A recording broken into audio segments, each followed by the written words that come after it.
Gente, vamos falar um pouquinho sobre diferenças entre transtorno da personalidade borderline e condição autista. É um tema muito importante, porque em termos de diagnóstico diferencial, muitas vezes as pessoas na condição autistas, elas são inicialmente diagnosticadas com um transtorno da personalidade borderline, que na opinião do Clécio pessoal é um equívoco importante, porque existem diferenças que são muito significativas entre os dois quadros. Então vamos começar pelo princípio. O tipo de transtorno. Quando nós falamos da condição autista, nós estamos falando de um transtorno do neurodesenvolvimento. Quando nós falamos do transtorno da personalidade borderline, nós estamos falando de um transtorno de personalidade. O início do desenvolvimento das características na condição autista é desde o nascimento. Você tem um bebê que nasce na condição autista, que cresce e se desenvolve manifestando as características relacionadas a esse transtorno do desenvolvimento.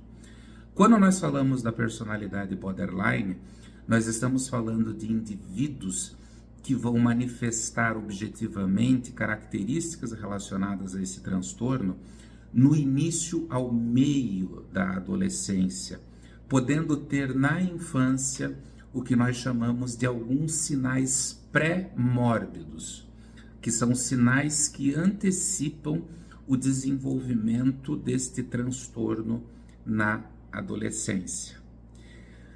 O que acontece nas relações sociais? E aí uma diferença muito significativa. Quando nós falamos da condição autista, nós estamos falando de indivíduos que têm uma dificuldade de compreender e de se conectar, onde uma marca muito significativa em termos de habilidades sociais é uma baixíssima motivação para o processo de interação social.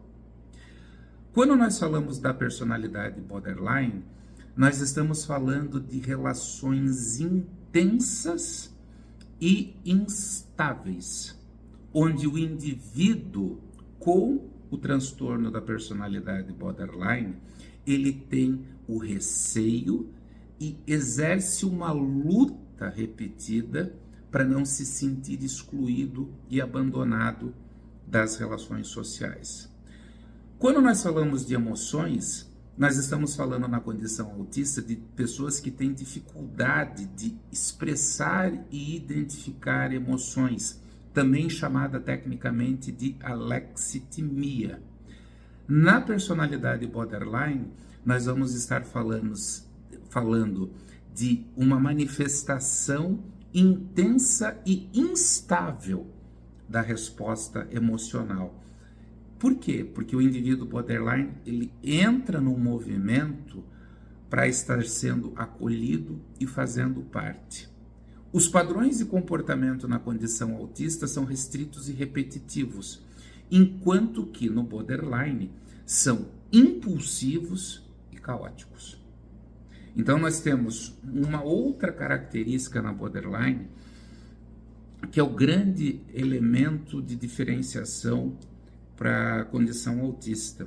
Indivíduos borderline, eles têm uma inclinação muito forte de dissimularem, tá? Esses critérios, eles são fundamentais, por quê? Porque quando você tem um diagnóstico de personalidade borderline, você tem um caminho terapêutico. Quando você tem um diagnóstico da condição autista, você tem um outro caminho terapêutico, tá? E uma pergunta que acontece com recorrência. Clécio, e quando eu tenho as duas coisas, quando eu tenho a condição autista e como comorbidade a personalidade borderline? Eu sempre coloco o seguinte: sim, isso é possível, porém isso precisa ser muito bem avaliado, porque a combinação desses dois transtornos, ela não é tão comum quanto se propaga por aí, em virtude dessas diferenças, ok? Eu estou aqui para tirar a sua dúvida. Um abraço.